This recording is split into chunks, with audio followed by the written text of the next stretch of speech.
ফ্যাসিবাদের স্মৃতিকে জাগরুক রাখার জন্য এবং স্মৃতিকে বারবার স্মৃতি হাতড়ে বারবার এই দেশ কোন ভুল পথে গিয়েছে সেটাকে বোঝা এবং ওই ভুল পথ থেকে এই দেশকে উদ্ধার করা এবং পুরা দুনিয়ার তরুণদের জন্য এক ধরনের অনুকরণীয় হয়ে ওঠা, এটা আমাদের প্রজন্মের জন্য অনেক বড় একটা সুযোগ এনে দিয়েছে জুলাইয়ের গণ অভ্যুত্থান। শিয়া বাটার ও ভিটামিন ই সমৃদ্ধ lily glam beauty soap. Lily, always beautiful.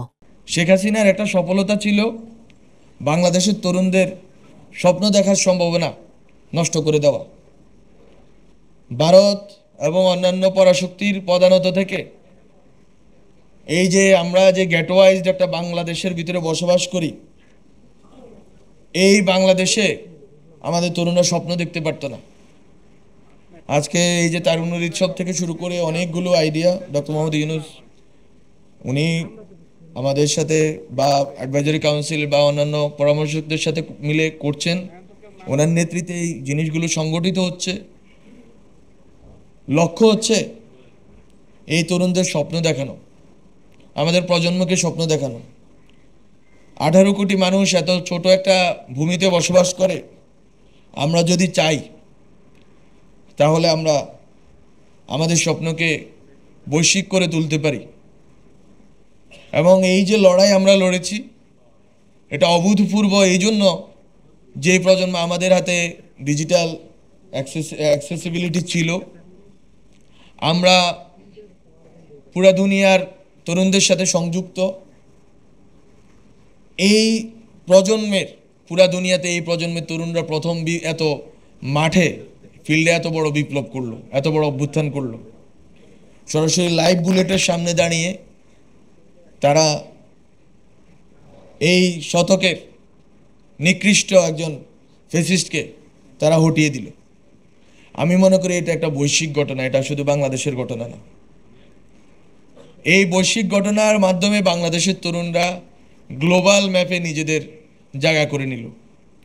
এখন সুযোগ এসেছে আমাদের তরুণদের বিক্ষুব্ধতা, রাগ এবং তাদের যে শোক, এই জিনিসগুলোকে ইতিবাচক শক্তিতে রূপান্তরিত করার, ফ্যাসিবাদের স্মৃতিকে জাগরুক রাখার জন্য এবং স্মৃতি হাতড়ে বারবার এই দেশ কোন ভুল পথে গিয়েছে সেটাকে বোঝা এবং ওই ভুল পথ থেকে এই দেশকে উদ্ধার করা এবং পুরা দুনিয়ার তরুণদের জন্য এক ধরনের অনুকরণীয় হয়ে ওঠা, এটা আমাদের প্রজন্মের জন্য অনেক বড় একটা সুযোগ এনে দিয়েছে জুলাইয়ের গণ অভ্যুত্থান।